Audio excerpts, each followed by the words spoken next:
Hello दोस्तों, स्वागत है आप सभी के अपने चैनल आर के एक्सपर्ट क्लासेस में। तो यदि आप भी मैट्रिक फाइनल बोर्ड परीक्षा 2025 में देने वाला हैं तो अभी के इस क्लास में क्लास 10th के लिए फाइनल बोर्ड परीक्षा 2025 के लिए हिंदी के वैसे ऑब्जेक्टिव क्वेश्चन देखेंगे जो आपके 17 फरवरी 2025 के फाइनल परीक्षा में पूछा जाएगा। तो आप लोग इस क्लास को पूरा वॉच कीजिएगा। 17 फरवरी को आप लोग का हिंदी का फाइनल परीक्षा होने वाला है। तो 17 फरवरी परीक्षा के लिए हिंदी के हम लोग क्वेश्चन पेपर देखेंगे, ऑब्जेक्टिव क्वेश्चन जो आपके 17 फरवरी के परीक्षा में पूछा जाएगा। सेकेंडरी या स्कूल एग्जामिनेशन 2025 एनुअल यानी वार्षिक परीक्षा के लिए है। फाइनल बोर्ड परीक्षा 2025 के लिए यह हिंदी का क्वेश्चन पेपर है और विषय कोड हिंदी का भी यही रहेगा। 101 प्रथम पाली में और द्वितीय पाली में 201 रहेगा। और आप लोग का एग्ज़ाम पूरे 100 नंबर का होगा हिंदी का, क्योंकि इसमें कोई प्रैक्टिकल का एग्ज़ाम नहीं होता है।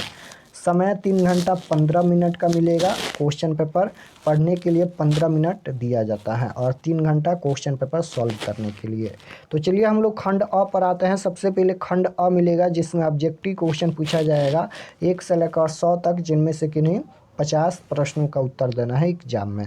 तो आइए फर्स्ट क्वेश्चन देखते हैं। पहला नंबर क्वेश्चन है, the rise and fall of the Hindu women किनकी रचना है। बताना है यहाँ पर यह किनकी रचना है। नलिन विलोचन शर्मा या मैक्स मुलर या हजारी प्रसाद द्विवेदी या भीमराव अम्बेडकर। तो the rise and fall of the Hindu women यह किसकी रचना है। तो आपको याद रखना है भीमराव अम्बेडकर की रचना है। Right answer option number D हो जाएगा। श्रम विभाजन है जाति प्रथा के लेखक कौन है। तो भीमराव अम्बेडकर हैं। क्वेश्चन नंबर 2 की ओर चलते हैं। 2 नंबर क्वेश्चन पूछा गया है, मेंडलीफ किसकी रचना है। बताना है कि मेंडलीफ किसकी रचना है। तो मेंडलीफ यहाँ पर गुणाकर मूल्य की रचना है। Right answer option number D हो जाएगा। मेंडलीफ किसकी रचना है, गुणाकर मूल्य की रचना है। क्वेश्चन नंबर 3 पूछा गया है, काल के कितने भेद होते हैं। काल के कितने भेद होते हैं। तो काल के 3 भेद होते हैं, भूतकाल, भविष्यकाल, वर्तमान काल। यानी right answer option number C हो जाएगा। काल के कितने भेद होते हैं। तो 3 भेद होते हैं। क्वेश्चन नंबर 4 पूछा गया है कि दारिश क्या है। दारिश क्या है, सोने के सिक्के, चांदी के सिक्के या तांबे के सिक्के या इनमें से कोई नहीं।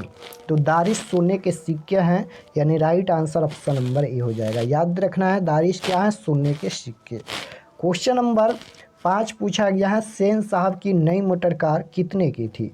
तो सेन साहब की नई मोटर कार 7,500 की थी। Right answer option number B हो जाएगा। सेन साहब की नई मोटर कार 7,500 की थी, हिंदी में भी लिखा जाता है तो 7,500 हो जाएगा।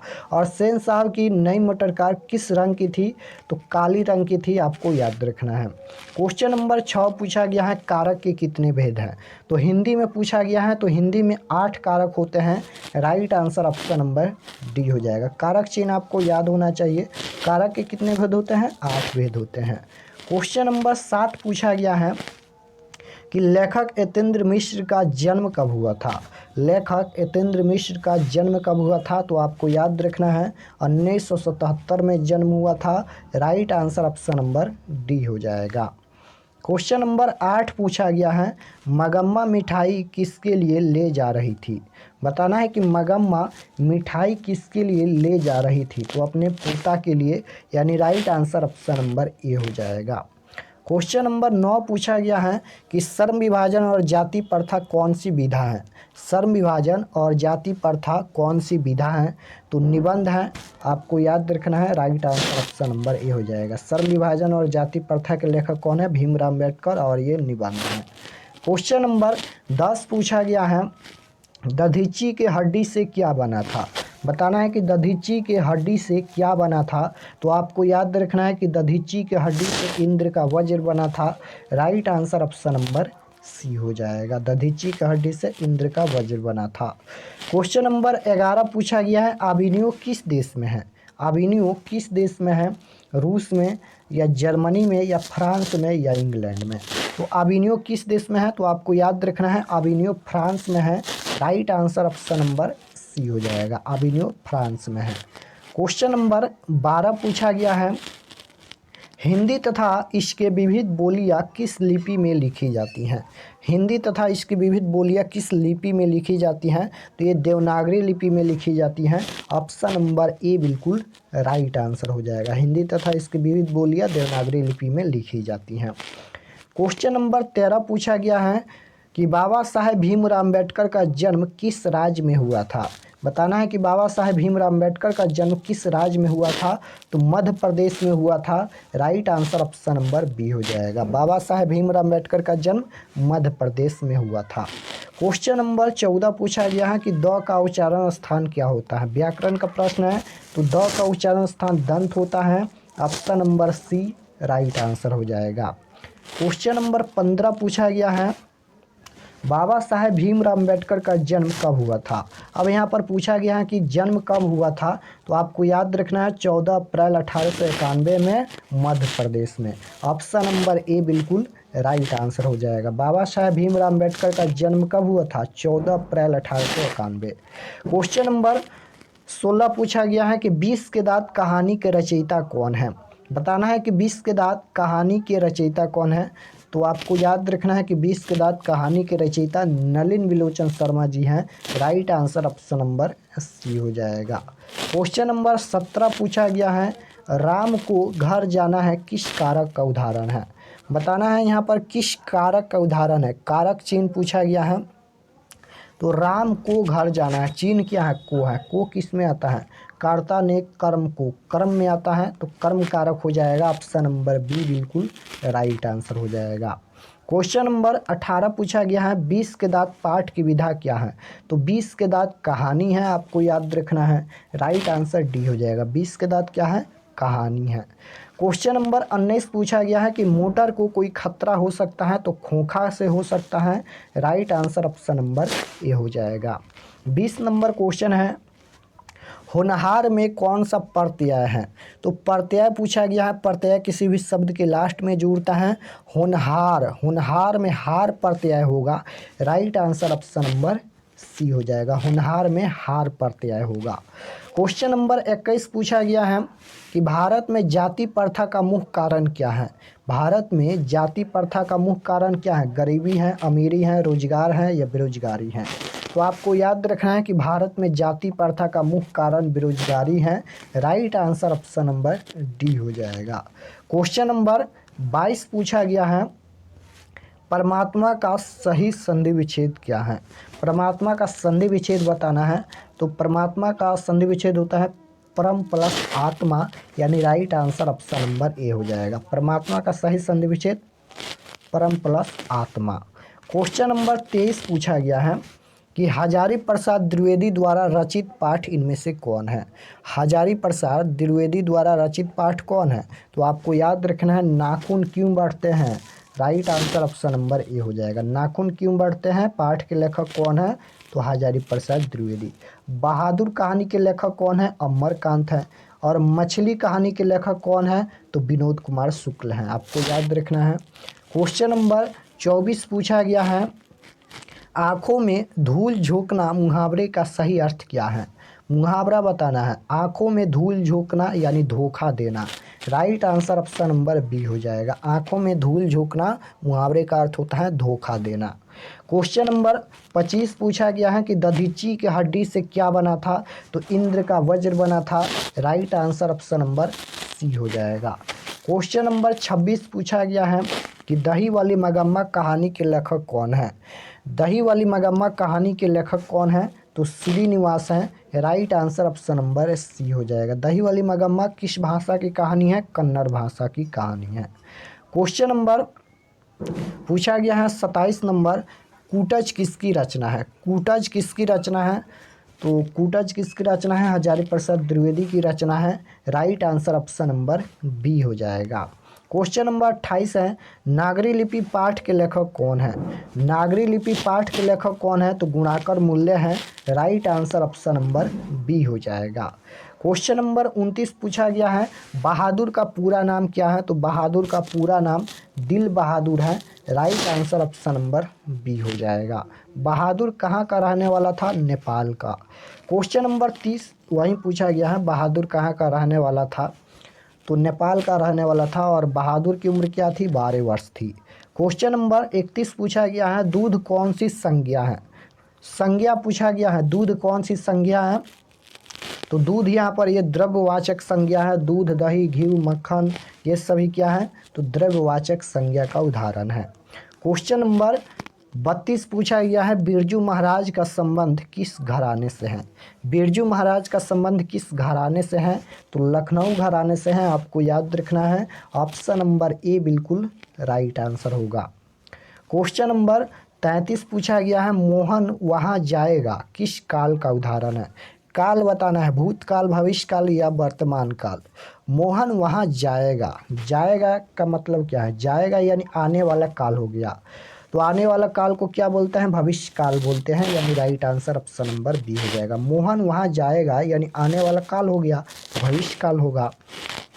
क्वेश्चन नंबर 34 है, आबिनियो किस देश में है। आबिनियो किस देश में है, तो राइट आंसर क्या हो जाएगा, आबिनियो किस देश में है, फ्रांस में है। राइट आंसर बी हो जाएगा। 35 नंबर क्वेश्चन है, राम ने खाना खा रहा है किस काल का उदाहरण है। यहाँ पर ने नहीं होना चाहिए, राम खाना खा रहा है किस काल का उदाहरण है। इसमें भी काल बताना है। तो देखिए, राम खाना खा रहा है यानी अभी खा रहा है, इसलिए वर्तमान काल हो जाएगा। राइट आंसर ऑप्शन नंबर ए हो जाएगा। क्वेश्चन नंबर 36 है, राम कल पटना जाएगा। देखिए यहाँ पर राम कल पटना जाएगा यानी कल की बात हो रहा है, तो आने वाला काल हो गया, इसलिए भविष्य काल बोलते हैं आने वाला काल को। राइट आंसर बी हो जाएगा। जो अभी चल रहा है वर्तमान काल होता है, जो आने वाला काल होता है भविष्य काल होता है, और जो बीत गया उसे भूतकाल बोलते हैं। क्वेश्चन नंबर 37 है, वह पढ़ चुका था कौन सा काल है। देखिए यहाँ पर वह पढ़ चुका था यानी बीत गया, तो भूतकाल होगा। Right answer option number A होगा। क्वेश्चन नंबर 38 पूछा गया है, मछली किस प्रकार की कहानी है। मछली किस प्रकार की कहानी है, तो मछली सामाजिक कहानी है। राइट आंसर ऑप्शन नंबर ए हो जाएगा। मछली पाठ के लेखक कौन है, तो मछली पाठ के लेखक कौन है, विनोद कुमार शुक्ल हैं। Right answer option number D हो जाएगा। मछली पाठ के लेखक कौन है, विनोद कुमार शुक्ल। क्वेश्चन नंबर 40 है, संतु अचानक क्या लेकर भागा। तो संतु अचानक मछली लेकर भागा, क्यों भागा, कुएं में डालने के लिए, यानी राइट आंसर ऑप्शन नंबर ए हो जाएगा। क्वेश्चन नंबर 41 पूछा गया है, भाई बहन कौन सा समास है। भाई बहन कौन सा समास है, बीच में योजक चिन्ह लगा है, इसलिए द्वंद्व समास होगा। क्वेश्चन नंबर 42 है, संज्ञा के कितने भेद हैं। संज्ञा के कितने भेद हैं, तो संज्ञा के 5 भेद होते हैं। Right answer option number C होगा। क्वेश्चन नंबर 43 पूछा गया है कि शिक्षा और संस्कृति पाठ के लेखक कौन है। शिक्षा और संस्कृति पाठ के लेखक कौन है, तो आपको याद रखना है कि शिक्षा और संस्कृति पाठ के लेखक महात्मा गांधी हैं। Right answer option number B हो जाएगा। 44 नंबर प्रश्न पूछा गया है, बुढ़ापा शब्द कौन सी संज्ञा है। संज्ञा बताना है, बुढ़ापा शब्द कौन सी संज्ञा है, तो बुढ़ापा ये हो जाएगा भावाचक संज्ञा। बुढ़ापा, जवानी, लंबाई, मोटाई ये सभी भावाचक संज्ञा होता है। राइट आंसर बी हो जाएगा। क्वेश्चन नंबर 45 पूछा गया है, महात्मा गांधी के पिता का नाम क्या था, तो क्या था, Karamchand Gandhi. Right answer option number D हो जाएगा। 46 नंबर क्वेश्चन है कि गुरु नानक किस भक्ति धारा के कवि हैं। गुरु नानक किस भक्ति धारा के कवि हैं, तो निर्गुण भक्ति धारा के। Right answer option number B होगा। क्वेश्चन नंबर 47 है, और रसखान किसके भक्त थे। रसखान किसके भक्त थे, तो कृष्ण के भक्त थे। राइट आंसर ऑप्शन नंबर ए हो जाएगा। 48 नंबर क्वेश्चन है, घानानंद किस भाषा के कवि हैं। भाषा पूछा गया है, घानानंद किस भाषा के कवि हैं, तो ब्रज भाषा के कवि हैं। Right answer option number C हो जाएगा, ब्रज भाषा के कवि हैं। 49 नंबर क्वेश्चन है कि जनतंत्र का जन्म शीर्षक कविता के कवि कौन है। जनतंत्र का जन्म शीर्षक कविता के कवि सुमित्रानंदन पंत जी हैं। Right answer option number D होगा। 50 नंबर क्वेश्चन है, उगते हुए सूरज का देश किसे कहा जाता है। उगते हुए सूरज का देश जापान को कहा जाता है। Right answer option number D होगा, उगते हुए सूरज का देश जापान को कहा जाता है। 51 नंबर क्वेश्चन है, उपहार में कौन सा उपसर्ग है। उपसर्ग बताना है तो उपसर्ग किसी भी शब्द के पहले जुड़ता है। उपहार में पहले क्या जुड़ा है, उप जुड़ा है, इसलिए उपसर्ग हो जाएगा। Right answer option number B होगा। मगम्मत क्या बेचती थी, तो मगम्मत दही बेचती थी।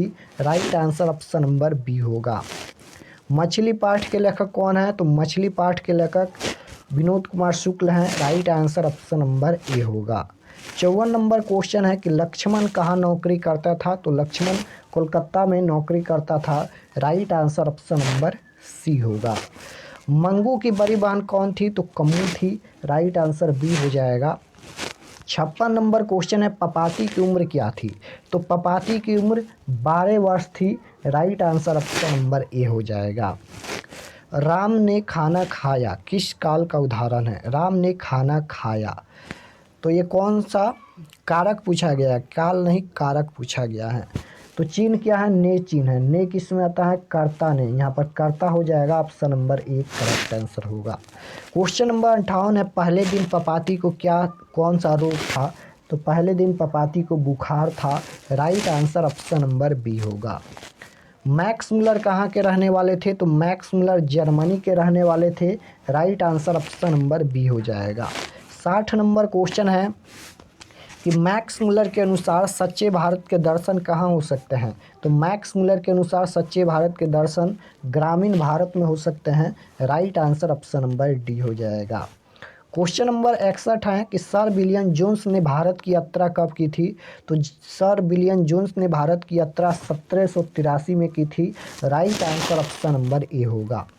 62 नंबर क्वेश्चन है राम नाम के कीर्तन पर किसने जोर दिया, तो गुरु नानक ने जोर दिया। राइट आंसर ऑप्शन नंबर ए हो जाएगा। 63 नंबर क्वेश्चन है भावाचक संज्ञा का उदाहरण कौन है, बचपन हो जाएगा। Right answer option number C होगा। भावाचक संज्ञा का उदाहरण कौन है, बचपन। क्वेश्चन नंबर 64 है वह घर जा रहा है किस काल का उदाहरण है, वह घर जा रहा है यानी अभी जा रहा है, इसलिए क्या हो जाएगा, वर्तमान काल होगा। Right answer option number C होगा। रस खान किसके भक्त थे, रस खान कृष्ण के भक्त थे। ये क्वेश्चन 2 बार रिपीट हो गया। क्वेश्चन नंबर 66 पूछा गया है, ये भी क्वेश्चन 2 बार रिपीट हो गया। होनहार में प्रत्यय पूछा गया है, तो हार प्रत्यय होगा। क्वेश्चन नंबर 67 है, ये भी क्वेश्चन शायद 2 बार रिपीट हो गया। यहाँ पर 68 नंबर क्वेश्चन देख लीजिए। गिरधर लाल सेन साहब की फैक्ट्री में क्या था, तो गिरधर लाल सेन साहब की फैक्ट्री में क्या था, तो किरानी था। राइट आंसर ऑप्शन नंबर ए हो जाएगा। निर्मला कौन थी, बताना है कि निर्मला कौन थी, तो निर्मला लेखक की पत्नी थी। Right answer option number B हो जाएगा। निर्मला कौन थी, लेखक की पत्नी। क्वेश्चन नंबर 70 पूछा गया है निराला की साहित्य साधना के रचनाकार कौन है, तो निराला की साहित्य साधना के रचनाकार रामविलास शर्मा हैं। Right answer option number D हो जाएगा। तो इस क्लास में हम लोग इतना क्वेश्चन रहने देते हैं, नेक्स्ट क्लास में हम लोग और क्वेश्चन देखेंगे। तो अगर आप लोग इस चैनल पर नए होंगे तो चैनल को सब्सक्राइब कर लीजिएगा ताकि आने वाले नेक्स्ट क्लास आपके पास ज़रूर पहुँचे। और ये सभी प्रश्न आपको याद कर लेना है, सबसे महत्वपूर्ण प्रश्न है, आपको ज़रूर याद कर लेना है। और इसका सब्जेक्टिव क्वेश्चन डाउनलोड करने के लिए आपको गूगल पर जाना है और सर्च करना है RK एक्सपर्ट क्लासेस। वहाँ से इसका सब्जेक्टिव क्वेश्चन आप लोग डाउनलोड कर सकते हैं, हम अपडेट कर दिए हैं। तो मिलते हैं नेक्स्ट क्लास में, तब तक अपना स्टडी कीजिए। आप सभी को धन्यवाद।